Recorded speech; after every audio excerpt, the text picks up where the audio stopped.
साम्राज्य न्यूज, सामान्यांचा असामान्य आवाज।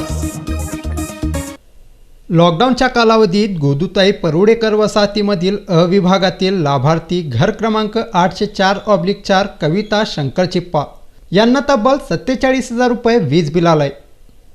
तर मीनाक्षीताई साने लाभार्थी घर क्रमांक 411 लता लक्ष्मण मडूर यांना तब्बल 3,44,000 रुपये वीज बिल पाठवण्यात आलंय। विशेष म्हणजे या घराचा ताबा देखील त्यांनी घेतलाय। प्रत्यक्षात विजेचा वापर होत नसताना हे बिल पाठवले आहेत याची तक्रार करताच मीटर देखील काढून घेण्यात आलाय।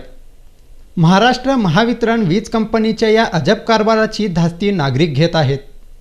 एका अर्थी ही घर जप्तीची नोटीसच म्हणावे लागेल अशी प्रतिक्रिया कॉम्रेड नरसय्याडम यांनी व्यक्त केली। श्रीमती वरलक्ष्मी रमाकांत मामड्याल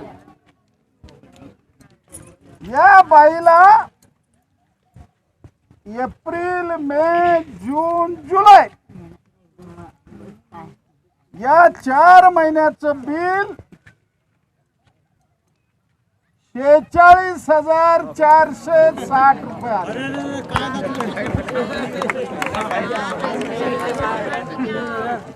46,000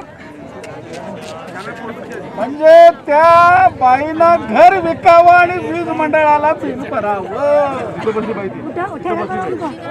ते बाई उभा राहतो, उभा राहा करायची नोटीस आहे। बसा, दाखवतो तुम्हाला। दुसरं बिल आहे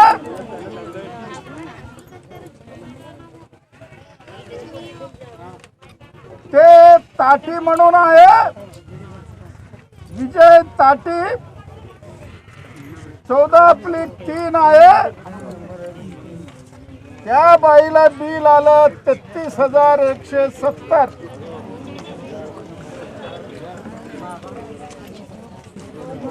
काही कारण नाही। मला दुसरं विचारायचं आहे, मी एसीला स्वतः 5 वेळा भेटलो या वर्षात, 5 वेळा। काय सांगितलं त्यांना मी? 1486 फॉल्टी मीटर आहेत। वर्ष झालं, वर्ष। ते फॉल्टी मीटर जर नाही बदललं, 2 लाख रुपये बिल आलं तर कोण जबाबदार याला? दुसरा प्रश्न आमचा महत्वाचा आहे या ठिकाणी। इथं कुठंतरी लाईटचं काम निघालं तर पूर्ण घरकुल मध्ये लाईट बंद पडतो 2-2 दिवस। आमचं म्हणणं काय, तेवढ्या भागापुरतं लाईट बंद करा आणि बाकी सगळीकडे चालू असलं पाहिजे। त्याबद्दल काही विचार